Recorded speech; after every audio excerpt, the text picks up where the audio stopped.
Barakatha Yahweh, Barakatha Yahweh Shai, Barakatha Yahweh, Barakatha Yahweh Shai, Kol Haloyim, Yahweh Bahashem, Yahweh Shai Bahashem, Rakadash. Send our digital epistle to the 12 tribes of Israel. Now I got my car vacuumed, and I didn't have to lift a finger. Not a damn one. Tell me why my dishes are done. Tell me why yard work is going on. You know what I'm doing? I'm just gonna go run to the grocery store, get a sody, maybe get some hot Cheetos. I feel like I have harnessed the power of the divine feminine. Maybe sounding like a harlot isn't so bad. Maybe I don't hate to sound. I am a married woman. Right. I do have 2 evidences of my harlotry, walking around, calling me mama and shit, making my car nasty so my husband. You know, if you directly had sex for money to these women, you're not a whore. That they you know. But you gotta get it. You're just working to provide. You're working to provide. You know, but now that she's saying that she's putting out, and you know, it gets stuff done for her. Her husband is going the extra mile. Like, men have no problem helping women out, helping women. You know, what are they getting in return? Reciprocal. You know, they're mad at her because you gotta do effort. You know, you actually give him something to get something. Why aren't you just putting him on the doghouse and just withholding and him not just doing these things because you know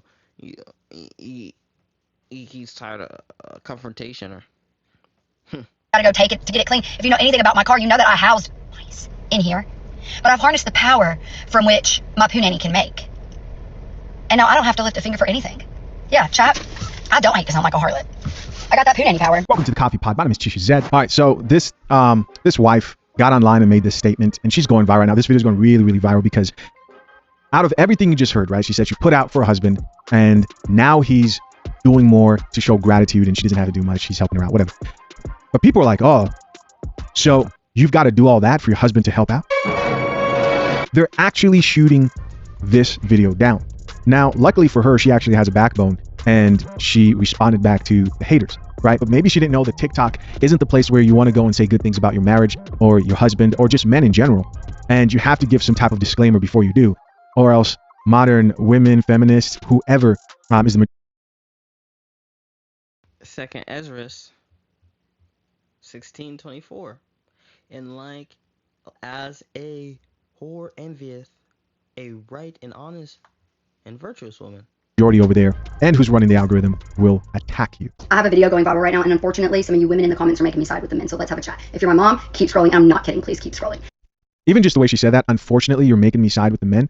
You know, that's like the way women have to talk on TikTok before they say something good about their husband, their boyfriend, or side with men. Keep listening. The video is about putting out on. So that's so strong. That's so strong the cult is, you know, of this, you know, the anti-men sisterhood. You know, it's not the sisterhood of people who actually try to build them up. But, I mean, excuse me if I'm wrong. Do I hear anything about sisterhood in the scriptures being strong? Man, it's about that brotherhood, man.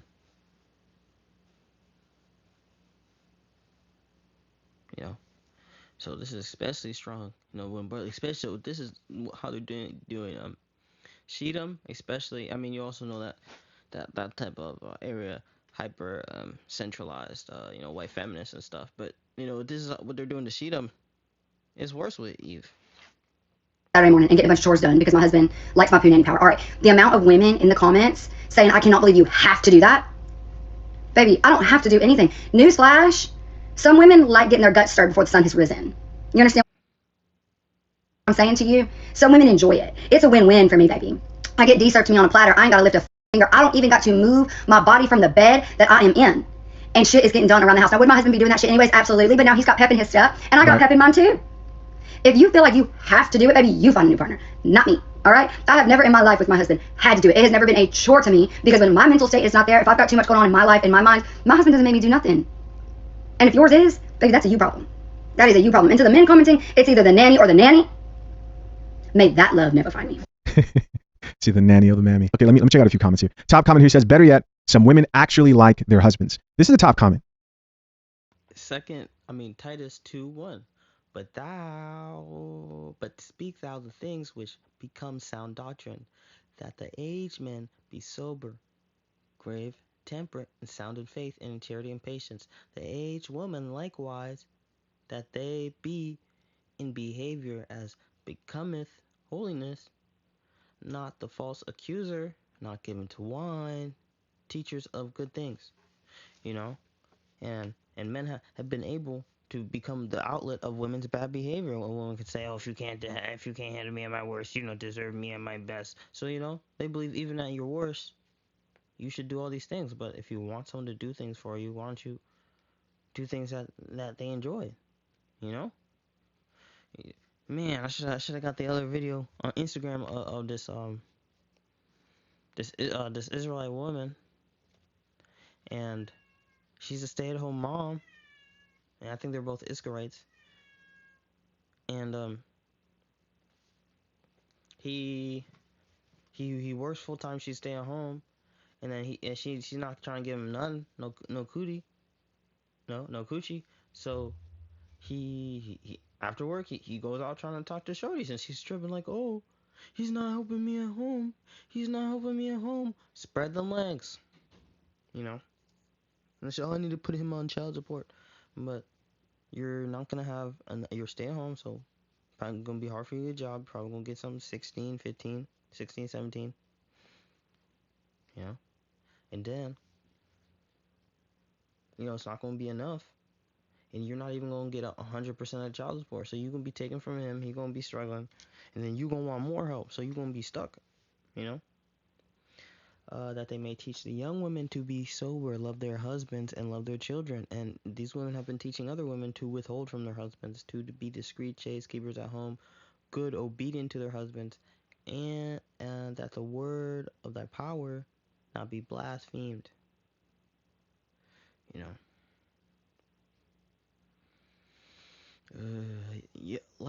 Young men likewise exhort yourself to be sober minded in all things, showing a pattern of good works in doctrine, showing uncorruptness, gravity, and sincerity. But you're not allowed to expect a pattern of good behavior from what you do to her.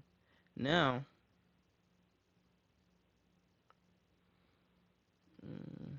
concerning 1 Corinthians 7, now concerning the things whereof ye wrote unto me, is it good for a man to not touch a woman?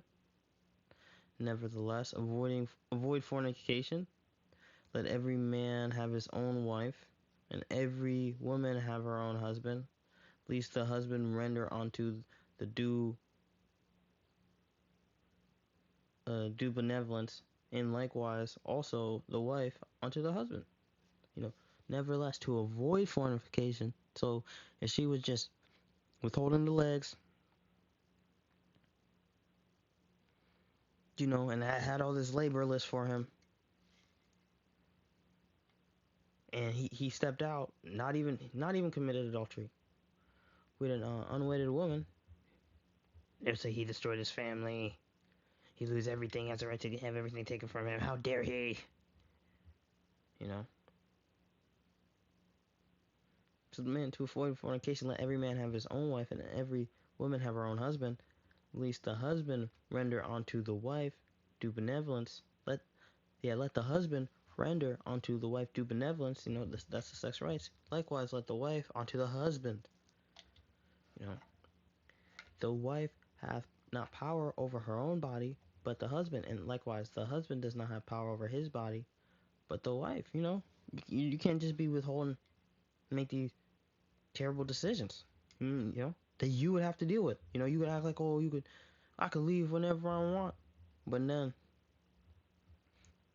if you actually got another shorty pregnant, then now a lot of women really not leaving, and now you just created more mess in your family. Defraud. If you don't have sex with somebody, that's legally considered marriage fraud. Defraud not one, not the other. Okay, defraud ye not the one, the other, except it be with consent for a time. Ye may not give yourselves to fasting and prayer. Come again, that Satan tempt you not in your incontinency. It got to be something that agreed upon. Even on TV, it's promoted that you weaponize it. If there's a big argument, oh, the husband might be holding out for a month.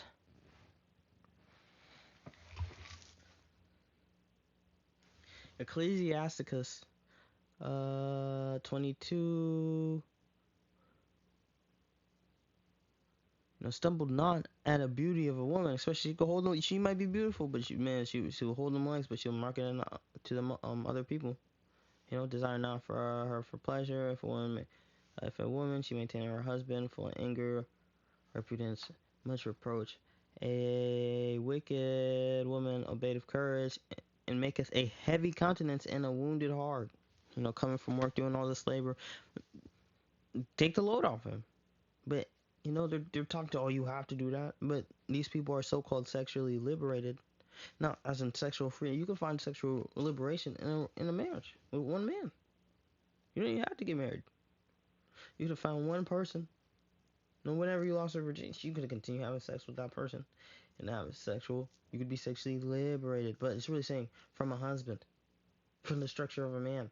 Because now, when she has the husband, all that sex that she was having with different men, if every time she came to her husband and she was having with different men, she would be encouraged. She'd be strong, independent.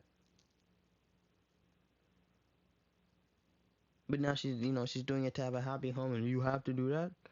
You don't just hold your hips, and you don't just create confrontation.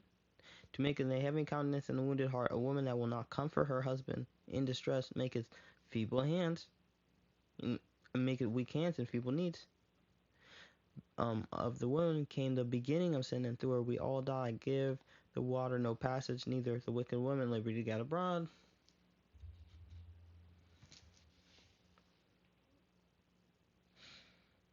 So people are like, wow, so you actually like your husband? Somebody else who says, crazy concept these days, but I actually enjoy my husband.